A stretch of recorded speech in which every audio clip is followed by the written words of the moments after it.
Voting അട്ടിമറിയുടെ വാർത്തകൾ മാത്രമാണ് കഴിഞ്ഞ 48 മണിക്കൂറായി നമ്മൾ കേട്ടുകൊണ്ടിരിക്കുന്നത്.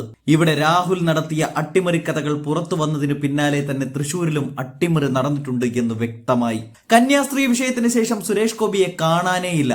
പലപ്പോഴും ഞങ്ങൾ വോട്ട് കൊടുത്ത് അയച്ചുവിട്ട സുരേഷ് ഗോപി എന്ന നടൻ എവിടെ എന്ന തൃശൂരിലെ വൈദികർ പോലും ചോദിച്ചു പോകുക വരെ ഉണ്ടായെങ്കിലും സുരേഷ് ഗോപിയെ BJP വാ തുറക്കാൻ സമ്മതിച്ചിട്ടില്ല എന്ന് മാത്രമല്ല, വെളിച്ചം പോലും കാണിച്ചിട്ടില്ല.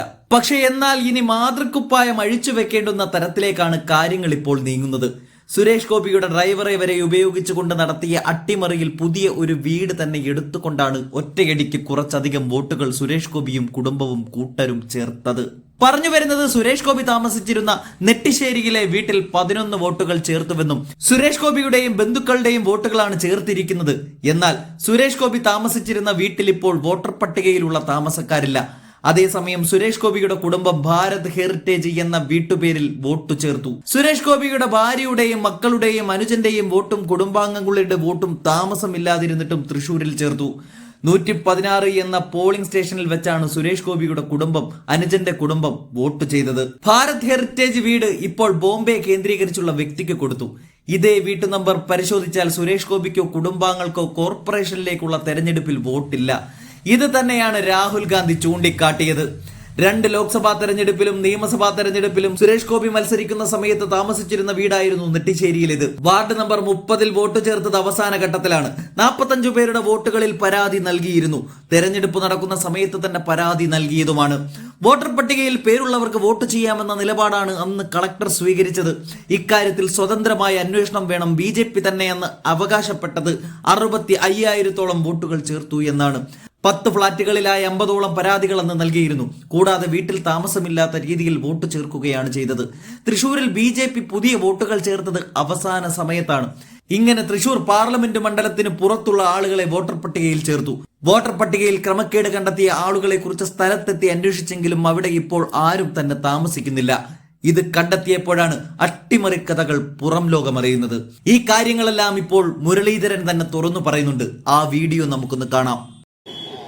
ശ്രീ സുരേഷ് ഗോപിയുടെ കുടുംബം മൊത്തം ഒരു ശാസ്താമംഗലത്തെ വോട്ടറായിരുന്നു അദ്ദേഹം. ഞാൻ കവടിയാറും സുരേഷ് ഗോപി ശാസ്താമംഗലത്തെയും വോട്ടറാണ്. അദ്ദേഹത്തിൻ്റെ കുടുംബം മൊത്തം ഡ്രൈവർ ഉൾപ്പെടെ തൃശ്ശൂരാണ് ചേർത്തത്. പിന്നെ ഇലക്ഷൻ്റെ ഒരു ഫീൽഡിലും സുരേഷ് ഗോപിയെ കണ്ടിരുന്നില്ല. പല സർവേകളും പറഞ്ഞത്, പല ചാനലുകളും നടത്തിയ സർവേയിൽ ഐദർ UDF ഓർ LDF അതാ പറഞ്ഞു. ഒരിടത്തും BJPയുടെ വിജയം പ്രവചിച്ചിരുന്നില്ല. സ്ഥാനാർത്ഥി പല ദിവസം സ്ഥലത്തുണ്ടായിരുന്നില്ല. സുരേഷ് ഗോപി അധികം തിരുവനന്തപുരത്തായിരുന്നു.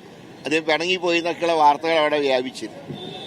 ഒരു ഫീൽഡിൽ പോലും ഞങ്ങൾ 2 സ്ഥാനാർത്ഥികൾ ഞങ്ങൾ സ്ഥിരം കണ്ടുമുട്ടാറുണ്ടായിരുന്നു, ഞാനും സുനിൽകുമാറും. ഒരിടത്തും സുരേഷ് ഗോപിനെ കണ്ടിട്ടില്ല. ഇലക്ഷൻ റിസൾട്ട് വരുന്നതിൻ്റെ തലേ ദിവസം, അതായത് ജൂൺ മാസം 3-ാം തീയതി, ഒരു ഫിലിം പ്രൊഡ്യൂസർ എന്നെ കണ്ടിരുന്നു. എന്നെ വന്ന് കണ്ടപ്പോൾ അദ്ദേഹം പറഞ്ഞത് സുരേഷ് ഗോപി ജയിക്കുന്ന അദ്ദേഹത്തിന്റെ ഓഫീസ് ഉറപ്പിച്ചു പറയുന്നു. മാത്രമല്ല, അമിത്ഷാ കൊടുത്ത നിർദ്ദേശം കൗണ്ടിങ് ദിവസം തൃശ്ശൂർക്ക് പോകണ്ട, റിസൾട്ട് വന്നതിന് ശേഷം അതിൻ്റെ അടുത്ത ദിവസം മാത്രം, അതായത് ജൂൺ 5-ാം തീയതി മാത്രം തൃശ്ശൂർക്ക് പോയാൽ മതി എന്ന് അമിത്ഷാ നിർദ്ദേശിച്ചതായി ജൂൺ 3-ാം തീയതി ആ ഫിലിം പ്രൊഡ്യൂസർ എന്നോട് പറഞ്ഞു. ഞാൻ അദ്ദേഹത്തിൻ്റെ പേര് പറയുന്നില്ല, കാരണം അദ്ദേഹം ഒരു പേഴ്സണലായിട്ട് പറഞ്ഞാണല്ലോ. അതുകൊണ്ട് 5-ാം തീയതി എല്ലാവരും 4-ാം തീയതി എല്ലാവരും അത്ഭുതപ്പെടുത്തിക്കൊണ്ടാണ് സുരേഷ് ഗോപി ജയിക്കുന്നത്. അപ്പോൾ അതിൽ മൊത്തം കൃത്യമായി നടന്നിട്ടുണ്ട്. വിജയം നേരത്തെ തന്നെ BJP ഉറപ്പിച്ചു എന്നുള്ളതിൻ്റെ ഉദാഹരണമാണ് ആ ഇലക്ഷൻ റിസൾട്ട്. നരേന്ദ്രമോദി ജാനുവരി 3-ാം തീയതി വന്ന് അവിടെ പ്രചരണം നടത്തി അന്ന് മുതൽ മറ്റെല്ലാ ഗൂഢാലോചനയും തുടങ്ങി. ഏറ്റവും ശ്രദ്ധിക്കേണ്ട കാര്യം, മഹാഭൂരിപക്ഷം BLOമാരും CPM സംഘടനയിൽ അംഗങ്ങളായി. ഈ തിരഞ്ഞെടുപ്പ് കഴിഞ്ഞ സമയത്ത് തന്നെ DCC ജോസ് വള്ളൂർ അടക്കമുള്ളവർ ഇത് ഉന്നയിച്ചിരുന്നു. പക്ഷേ തുടർ നടപടികളൊന്നും ഉണ്ടായില്ല. ഇലക്ഷൻ കാലത്ത് തന്നെ ഞങ്ങൾ പരാതി ഉന്നയിച്ച അല്ല, അത് അന്വേഷണം എന്ന് പറഞ്ഞാൽ കൃത്യമായി നടന്നു. അതുകൊണ്ട് തന്നെ അന്വേഷണം നടത്തിയാൽ ഏതാണ്ട് ഒരു 50ഓളം തെരഞ്ഞെടുപ്പിൽ റദ്ദാക്കേണ്ടി വരും. അത് റദ്ദാക്കിയാൽ സർക്കാരിൻ്റെ ഭൂരിപക്ഷം പോയി. ഇപ്പോൾ ശ്രീ രാഹുൽ ഗാന്ധി പറഞ്ഞ കാര്യം 101% കറക്റ്റാണ്. ഇത് ഞങ്ങൾ നേരത്തെ ഉന്നയിച്ച വിഷയമാണ്. പിന്നെ സ്വാഭാവികമായിട്ടും ഇതുപോലൊരു ഗൗരവമായിട്ടുള്ള വിഷയം ഉന്നയിക്കുമ്പോൾ നന്നായിട്ട് സ്റ്റഡി ചെയ്യണം. അതുകൊണ്ടാണ് ശ്രീ രാഹുൽ ഗാന്ധി കഴിഞ്ഞ 5-8 മാസമായി അദ്ദേഹം നടത്തിയ സ്റ്റഡി ചെയ്തിട്ടാണ് ഇന്നലെ അദ്ദേഹം ഈ കാര്യം സൂചിപ്പിച്ചത്. അതായത് തെറ്റുകൾ ചൂണ്ടിക്കാണിക്കുന്നവരെ കള്ളന്മാരാക്കുക, അതാണ് ഡോക്ടർ ഹാരിസിന്റെ വിഷയത്തിൽ ഉണ്ടായിട്ടുള്ളത്. ഏറ്റവും രസകരമായ കാര്യം, സൂപ്രണ്ടും പ്രിൻസിപ്പളും പത്രസമ്മേളനം നടത്തുമ്പോഴാണ് ഒരു ഉന്നതന്റെ ഫോൺ കോൾ. അതിപ്പോ ഇന്ന് ഡോക്ടർ ഇഷാനോ മറ്റോ അദ്ദേഹം പറഞ്ഞ് ഞാനാണ് വിളിച്ചത്.